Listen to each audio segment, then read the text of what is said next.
Okay, should we good? Okay.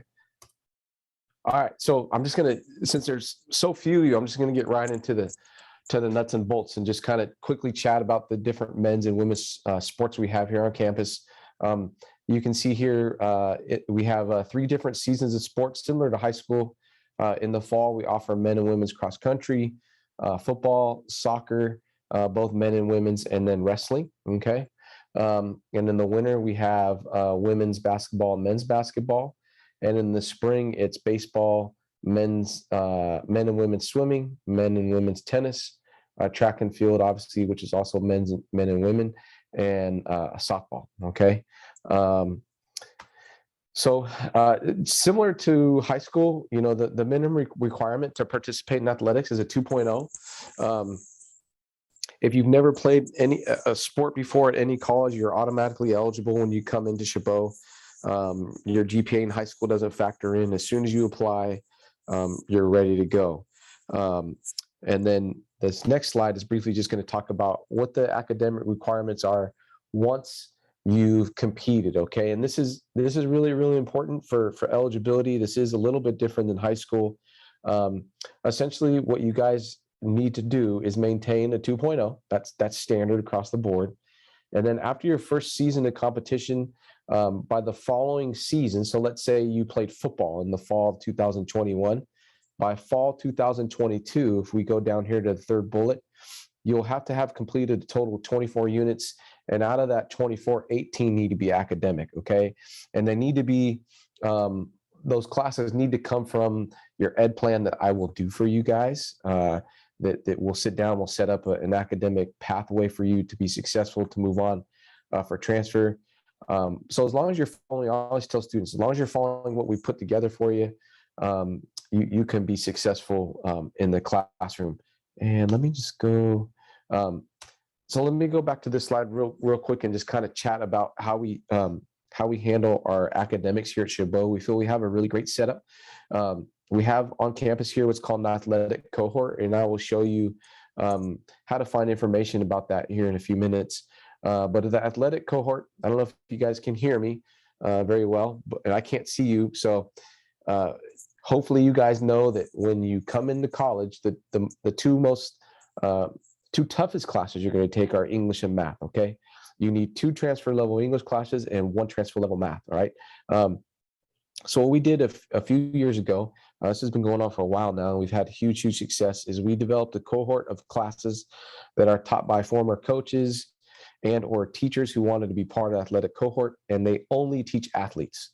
So similar to high school, I don't know if you guys have any academies there, but the cool thing is you transition to different courses with all your teammates. You know, in the English class, for example, there could be football players, softball players, soccer, swimmers, track. It's filled with just athletes, and we feel real strongly about that because what happens is if you're messing up and if you're not doing well in class, then we find out very fast, and I'm able to communicate with your coach and let him know, him or her know, like, hey, this is what's going on. Just a quick example. Yesterday I was in the cafeteria getting some food, having a conversation with a colleague, and our English instructor who teaches in our cohort, his name is Mr. Anderson. He's awesome. He's like, hey, Jerome, can I talk to you real quick about a couple students? And I was like, sure, no problem. We started talking, and lo and behold, our baseball coach walked by, and I said, hey, Coach Tavis, come on over here and meet our English instructor. And they were able to kind of get a plan together for one of the baseball guys that had missed a couple of days of class. So my point is that we have a large network of people looking after you. So if you do decide to come to Chabot and participate in athletics, we feel strongly about the setup we have academically, and athletically, it's going to take care of itself. Okay. For everybody that comes to Chabot, you do have to fill out. You do have to have a few things done. The SEP it stands for Student Ed Plan. That's done by me. If you're a fall athlete, you have to have that done and meet with me in person before October 15th. If you're a spring athlete, so softball, baseball, track, swim, you have to have that done and have met with me before March 1st. Okay, so those are important dates to keep in mind. Your coaches are going to keep you guys up to date with, you know, when these important dates are, and other information that's going to be important for your success here on campus. Okay, I'm going to skip this slide because I want to go to our website, which is very, very important, and I want you guys to have some time to ask some questions. Okay, so share screen, and there we go. Okay, all right. So if you guys can, you can write this down. This website, you guys, has a ton of information. All right. In my opinion, even more information than the short little slideshow that I just went through. So you get there. It's very simple. If you go to our website, which is chabotcollege.edu, you can write that down. I'll give you a second. Chabotcollege.edu. If you go to that website and you scroll at the top here, you click on Campus Life. The very first tab is Athletics. You're going to click on that. All right. And it's going to take you to this screen. Now, hopefully, if you guys have decided to come to Chabot, or you're still thinking about coming to Chabot, that you're in touch with the coaches. Okay, that's going to be really, really important for you to do that. So you might be saying, well, how do I get in touch with coaches? So if you're a softball player, how do I find out who the softball coach is here on campus? There are two different ways to do it. I'm going to show you what I think is the most important way for you to do that, and that's to go to the Prospective Athletes tab. All right, if you click on this, and scroll over, there's a new student checklist, and it'll link you to some of the things that you need to do. Okay, so apply. Hopefully you guys have applied. Complete the online orientation. That takes a couple minutes. And then the guided self-placement is for math and English. You do that online now. You don't have to come on campus for an assessment in those two subjects anymore. And then you're going to meet with me, register for class. All these things are really, really important. So I would start with this. Make sure you guys have applied first. That's number one. Okay. If I go back to this and then scroll down to the recruit forms, that's where you're going to find your coach. All right. So let's let's do swimming and diving, or let's do tennis. Okay. Remember, tennis is for both men's and women's. Okay. But what you're going to do is you would just simply fill this out. Okay. Put all your information in there, your high school, where you're from, a little bit about yourself, your birth date, and then you're going to submit it. And then once you submit that, it goes directly to our coaches. All right. So for example, I'm one of the football coaches here. If you guys did football, then our head coach would get the email, and then hopefully he or she would be reaching out to you, okay, to get you guys moving in the direction and getting you guys set up here at Chabot. Okay. The other thing you can do is you can find actually, no, I want to do it that way. Let's do this one. Let's go to athletic department. The other thing you can do is go to the athletic department tab, click on staff directory, and then you can scroll down. You can see there's my name, but then each head coach is listed with their name and their phone number and their email. Okay. So I'm gonna be honest, most coaches don't answer their office phone. Like, these are all of our office phones. So you can reach them primarily by email, but you get to know their name too. All right. Let's see what happens when you click on that. Yeah, if you click on the link, there's not really a description, but it'll give you some information about who our head coaches are here on campus. So I encourage you guys to reach out to them, not any later than the end of this month. I would get on it as soon as you can. Okay. And so you can see a ton of information. All of our coaches are listed there, and the head coaches, for sure, you're going to find their emails on the side there as well. Okay. And then the other thing I want to share is the academics. That's just a lot of information. You're going to see that I put this page together. You scroll all the way down to the bottom. It kind of takes you through some of the stuff we just clicked on. I need to update this. This is all pre-pandemic. I'm sorry. But it's just a lot of information about the academics and what direction you should go in once you get on campus. Okay. Let's see. Allison, I know you guys are kind of tight on time. I would like to open it up for some questions if I can do that. Yeah, so in the room we have some athletes and non-athletes. So Okay. for the students who are not athletes but want to do physical activity, like they want to do swimming but maybe not join the team or do weight, Yep. Yeah. they have for that. It's a great question. So if I'm gonna go back and share my screen again.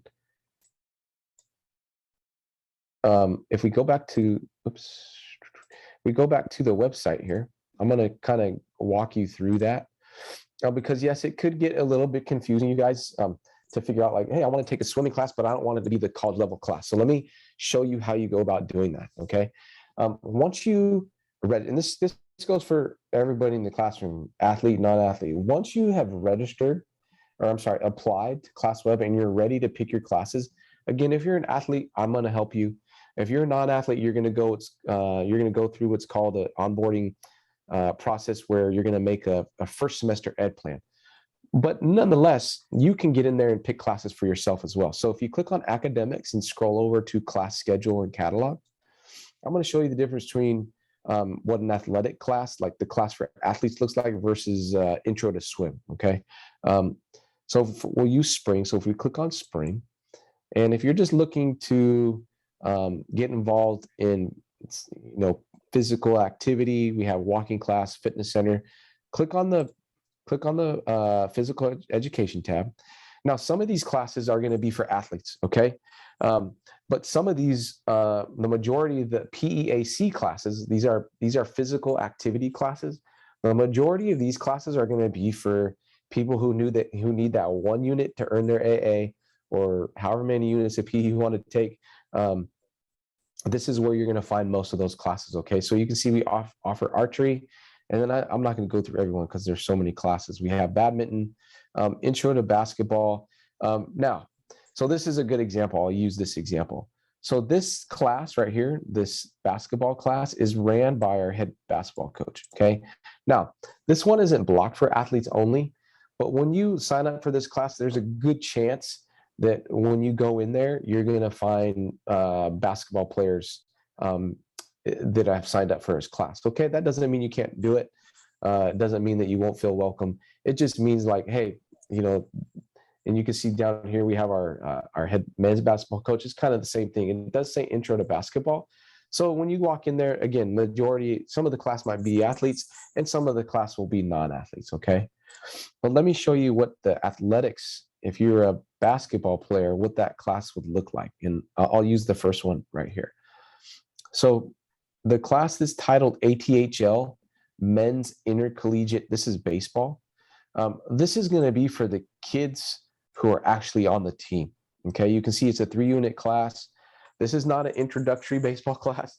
This is not a class where they're going to, take you to the side and work one-on-one and do drills. This is for the intercollegiate athletes, okay? And you can see, you can kind of tell the difference. This one is titled Men's Intercollegiate Baseball.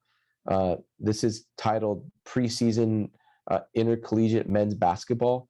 So the ATHL classes are going to be a little bit different when we're talking about the activity classes than the PEAC ones that we first looked at a few minutes ago, okay? So again, I don't know if that answers your question. I know it's kind of a lot, but yes.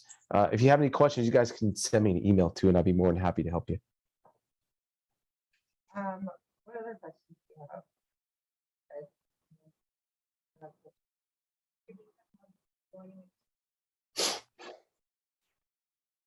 I don't know if you can hear, there was a question from a student about like, is the teams, are there different levels, or is it, because are you thinking like how we have varsity and JV? Yeah, so no, there aren't different levels in college. However, what sport is she interested in? Swimming. Swimming. Okay. So what you can do, and it happens quite often in all of our sports really, is that if there are students who are interested in participating in a sport and they don't feel that they're quite up to par as maybe the freshman who's been here a year or the sophomore who's in their second season, you could do something that's called redshirting. Okay. So redshirting is essentially you do everything that the swimmers would do. You go to practice, you're in the classes, you show up to weight training. You do everything that everybody else on the team is doing other than competing on the days in which you would have meets. Does that make sense? So if you're looking for a year to kind of develop as an athlete and get ahead academically, redshirting could be a really valuable thing. And what redshirting means is that you take, there's a difference between redshirting and gray shirting. It can be a little confusing, But real quick, a red shirt is you're in 12 units. By the way, full time is 12 units. Okay, you guys, that equates to about 3 academic classes and one PE class or one whatever sport you're playing. Okay, that makes up the 12 units. But you got to have 9 academics. So remember that. But yeah, redshirting can be a valuable thing if you feel like you need some time to develop. It happens a lot on the football team. We get high school kids who need to get a little bit bigger, faster, stronger. Redshirting can be a really good thing for them. Baseball does it a lot. They have a lot of red shirts on the team. But it's a great question. And I definitely recommend you email our swim coach if you have any questions about, how you feel about where you stand from an athletic standpoint. Okay. But yeah, redshirting can be that year where you can kind of buy yourself some time. Like I said, to get better at your skill. Does that make sense? Okay. All right. Did you have any questions? No. No. You guys are easy group. What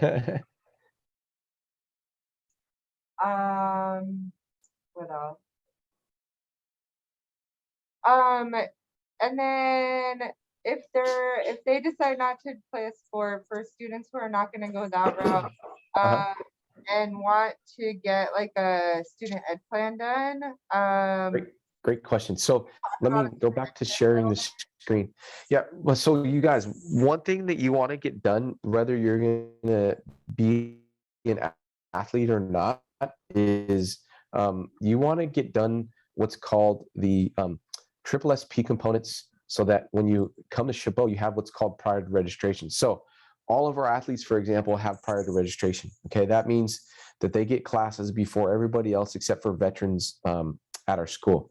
Okay, in order for you to get priority registration, there are a few things you have to do. Okay, number one is apply. They're actually all very simple. Number one is apply. You have to do the online orientation that I spoke about briefly. That's all on your computer.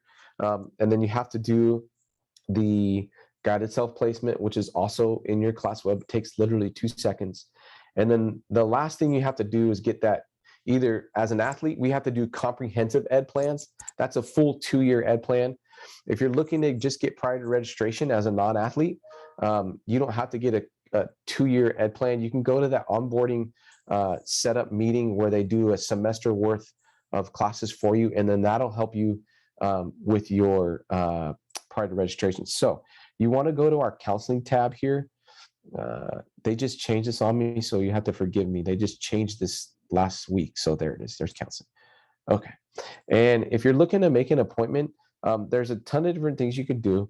You could do the drop-in, which at this point I don't recommend for you guys because you're new.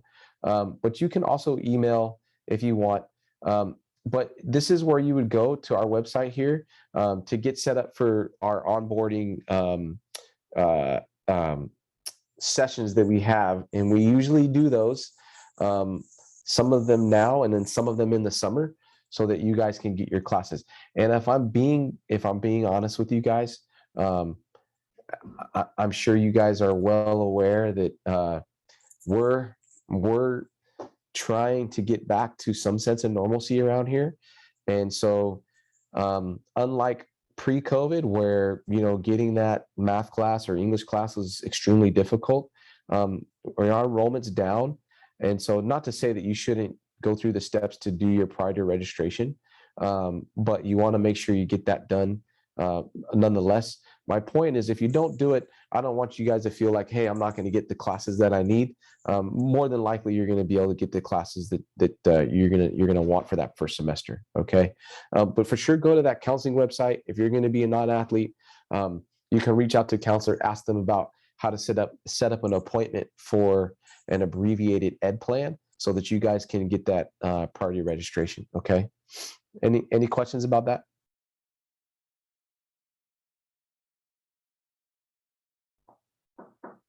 No questions right now. Any other questions from anyone? So I know I do have a few other athletes that I will share this with. Okay. And well, probably more than a few. Yeah. You can give them my email, Allison. You have my email, right? You can give my email, and you guys can call me, even if you're not thinking of playing a sport, if you're a little bit, because it can be a little overwhelming trying to figure out how to navigate this, go ahead and send me an email and I will get you guys in touch with the right people. Okay. It literally is not hard to do. So don't be afraid to shoot me an email if you have questions, and I will get you set up in the right direction. Awesome. Thank you so much. Oh, you're very welcome. Anytime for you. All right. Any questions, anyone? No? Easy group. Chabot in general? No? Make sure you apply, guys. Again, just applying to the school doesn't tie you into anything. What I'd recommend to you guys, hopefully you guys got your financial aid done, right? And then go ahead and apply to the school, whether you have made a decision to come to Chabot or not. The application's free. It doesn't tie you into anything. But if not that if you waited till June, July, that it would matter, but in my opinion, get it done, get it out of the way. And then if you decide to come to Chabot, you got all that stuff set up. Does that make sense? And then get your financial aid done. If you do go to a community college, in particular Chabot, we do offer free tuition. The catch is that you have to have done your financial aid. That's key. So we do offer free tuition, regardless of how much money mom and dad make. But you have to have completed your financial aid. So the old days of, oh, my mom and dad make too much money, I'm not going to bother filling out the application. We encourage everybody to do it if you like free money. So get that done, and then apply to Chabot would be my recommendation as soon as possible. Awesome. Thank you so much. You're very welcome. Yeah, I look forward to hearing from you guys. And if you need anything else, Allison, let me know. All right. Thanks. Okay. Bye-bye, guys.